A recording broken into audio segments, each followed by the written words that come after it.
Christmas Day. The rest of the family's still asleep. Finally, sun shining outside. Had a good day yesterday. Had a lot of food. Opened some gifts. Drank a little bit of wine and generally had a good time. Now the morning after, everybody's still in bed. Grab the laptop and do a little bit of tweaking to the calibration before everybody wakes up. Probably won't get done, but that's okay. I'll pull you in here a little closer, show you what I'm going to do. But just wanted to say Merry Christmas to you and yours, and hopefully you had a good holiday. I know this is probably sometime past. I'm sure it's probably past the New Year's because I'm woefully behind in my editing. Thanks for the support of the guys that have been watching the channel up to this point. Hope my production quality continues to improve in the new year, and maybe my wrenching ability will continue to improve in the new year too.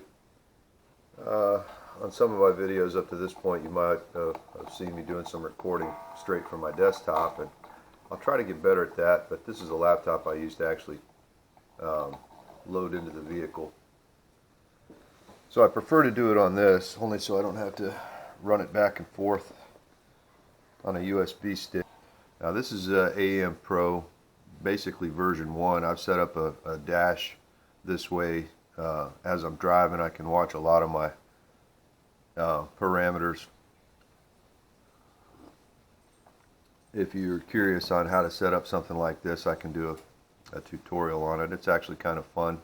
Kind of brings this old program up to date just a little bit better, but it's not necessary. There's a lot of built-in templates for AEM Pro that will do the job without so much fancy stuff, but I kind of geek out on it. So at any rate, the first thing I'm going to do is save this to a new calibration, and it's time to make a new month. So last time I made a new month, it was October. Matter of fact, I tell you what I'm going to do. I'm just going to go ahead and make a whole new, and we're going to call this one, alright, January 60 pound A. That's what it's going to be called. And then I'll increment them as I make adjustments, A, B, C, D, and so forth until I settle into 1. I got up to K with the turbo, so you can do your own conversions there. If I go to the fuel map and I say rescale, change injectors and pressure. Let's try that first. Okay, so if we go, old injectors were 24, I'll change this to pounds, at 40, I think it was 42 PSI, and these will be the new injectors, 60 pounds.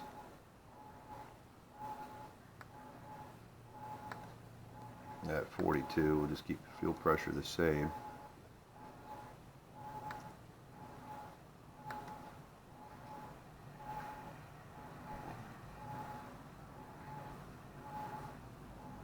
Yeah, and it says it's going to propagate throughout the calibration, so.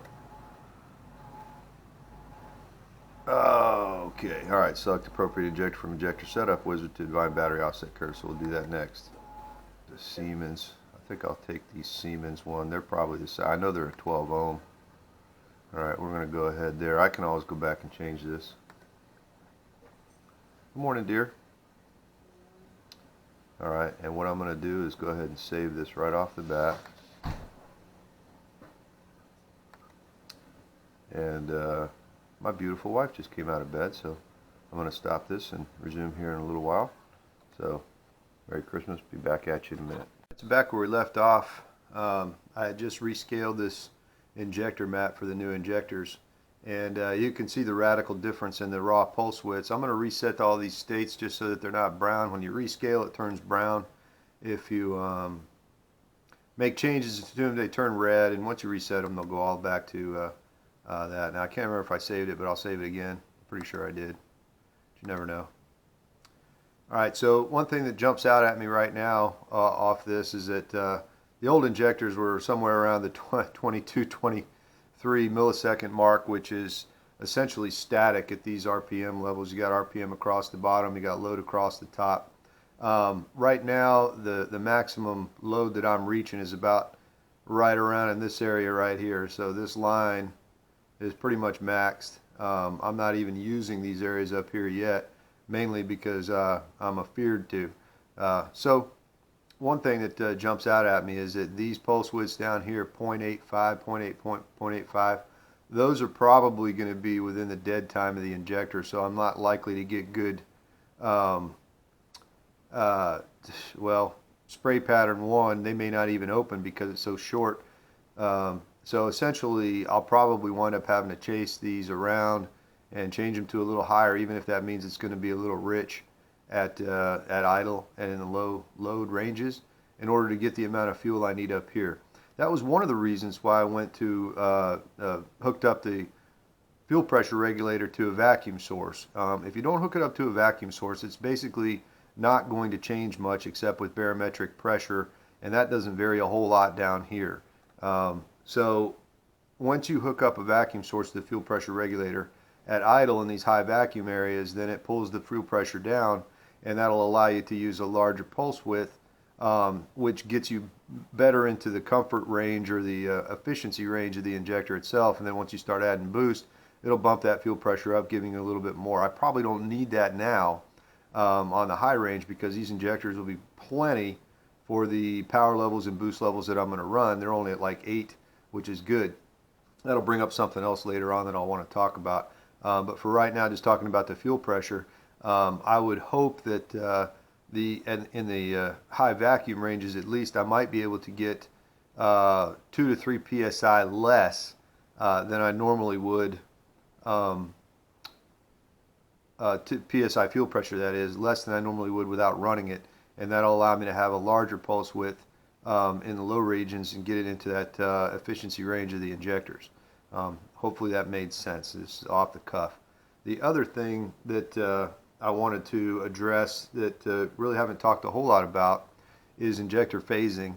And essentially what you'd like to have happen, and this is one of the benefits of having a larger injector. Let me go ahead and go to that. That'll be injector phasing right here. I'm going to bring up the template for injector phasing just so we can kind of look at it. And right now this is just a flat map and it needs work. But what this means is when the fuel is actually injected based on the point in the cycle of the engine. So on the compression stroke, you would want that fuel to be injected at such a point where it just gets to the cylinder, has a chance to mix with the air when the spark event happens.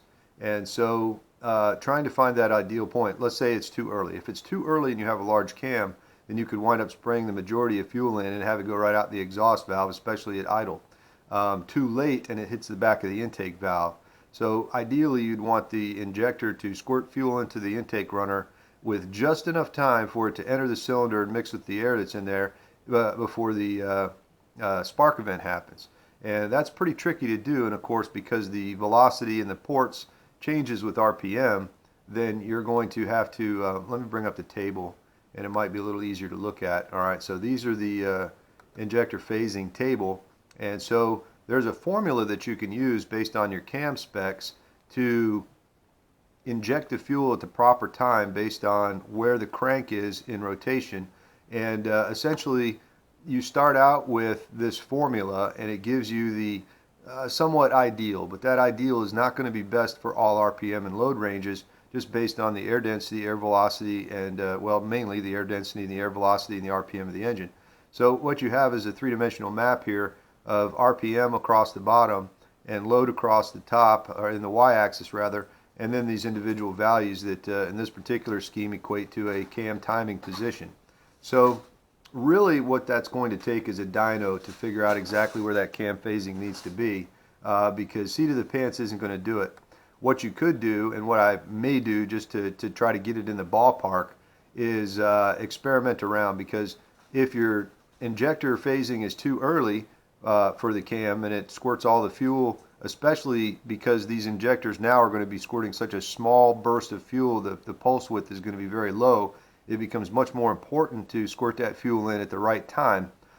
When it was a smaller injector, it was spraying for a longer period of time, and even if it wasn't perfect, you were still going to get a reasonably homogeneous mixture in the combustion chamber. But now that it's squirting much smaller pulse widths, then there's a potential that you could squirt the fuel in too early, have it run right out the exhaust valve, and then you're not going to have good combustion, and you're going to wind up increasing the pulse width just to get the engine to run.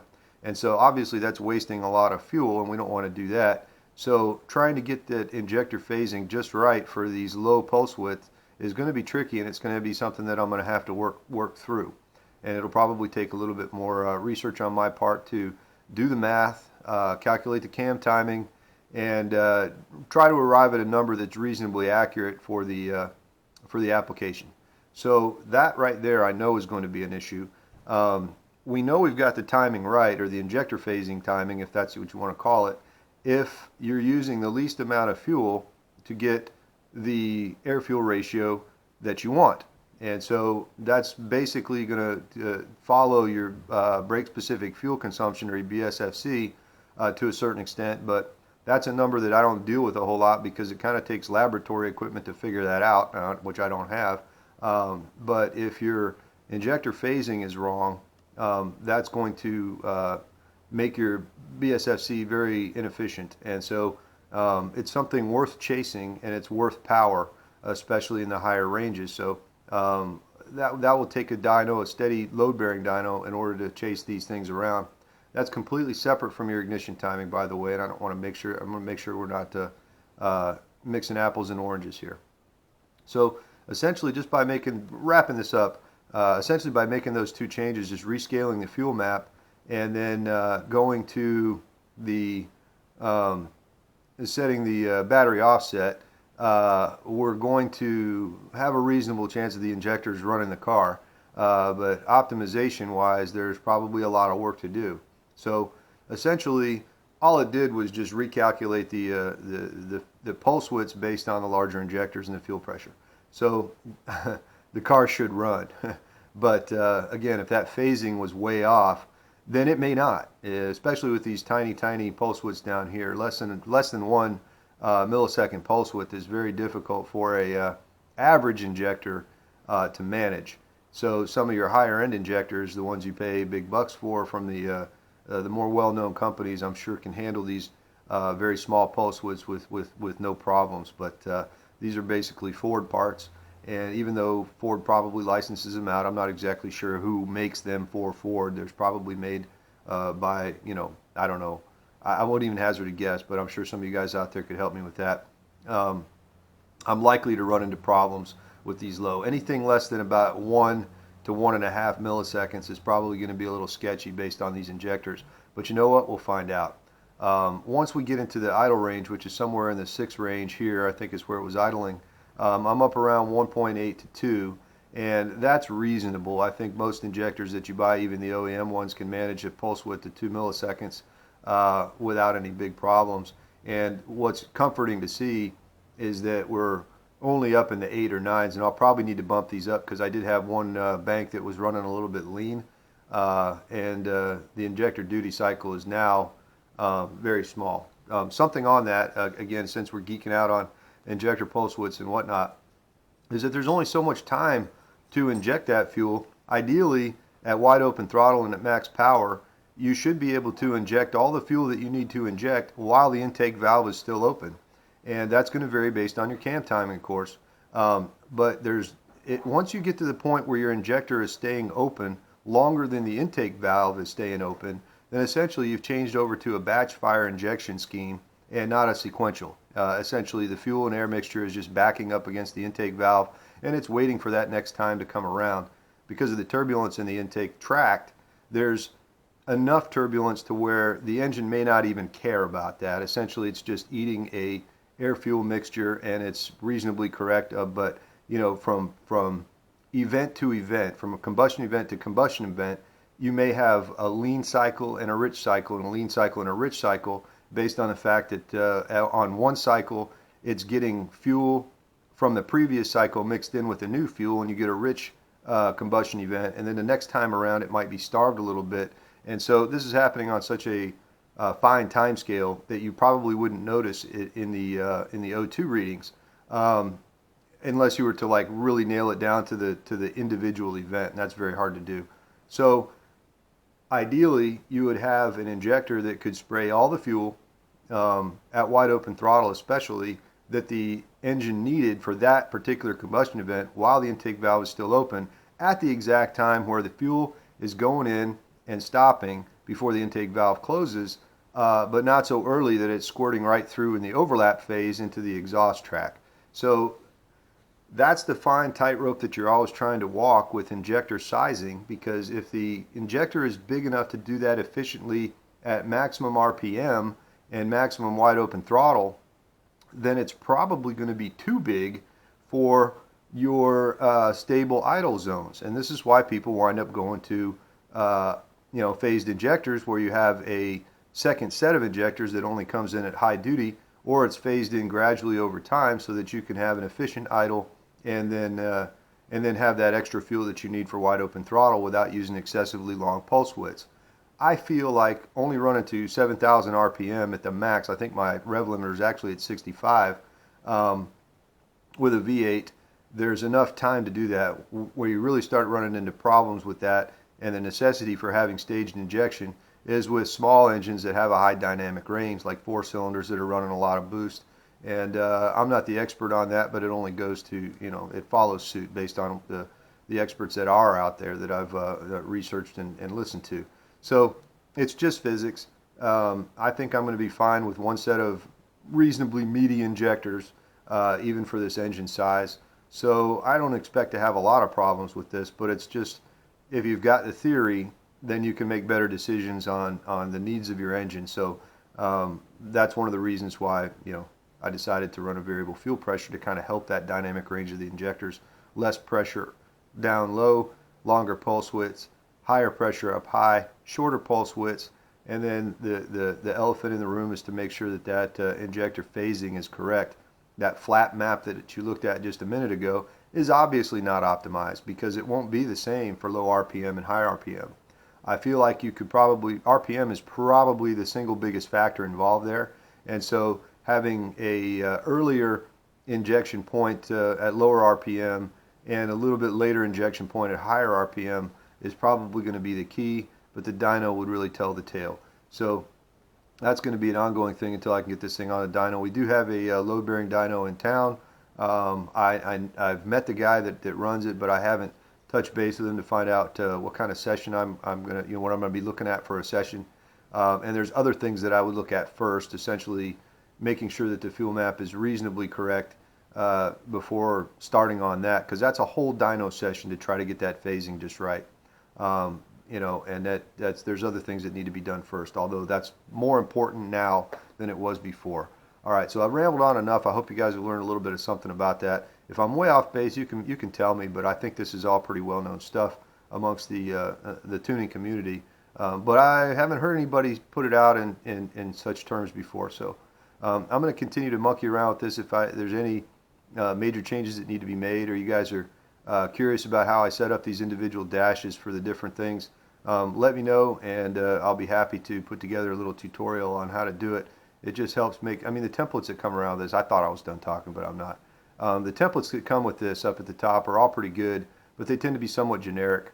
And so I make my own templates to give me the information that I need, and in a format that's a little easier to read in the car at a glance. I don't sit here and stare at this stuff while I'm driving. Obviously, that's a terrible idea. But what you can do is kind of see it out of the corner of your eye, especially things like battery volts, ignition timing. I try to make those really large. Wastegate duty and injector duty, those kind of things are kind of neat to look at. And some warnings and things that your gauges may not give you.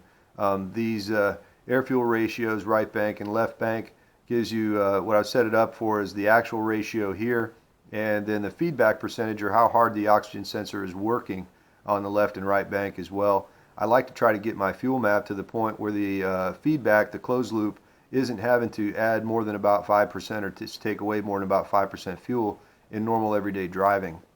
And the reason for that is because if your oxygen sensors fail on you, you don't want the car to run extremely rich or extremely lean.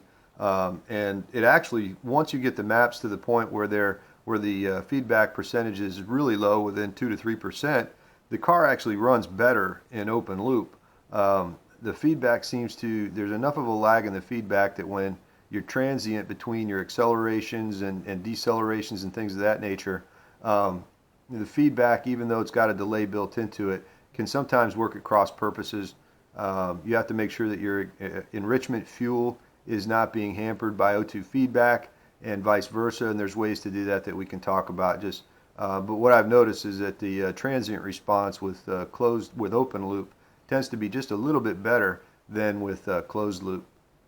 At any rate, that's probably enough for this video. Thanks, guys, for paying attention to me. And if you got any comments, I'd be happy to field them in a future video, or maybe reply to them. I don't know. We'll see how that goes. Thanks for watching.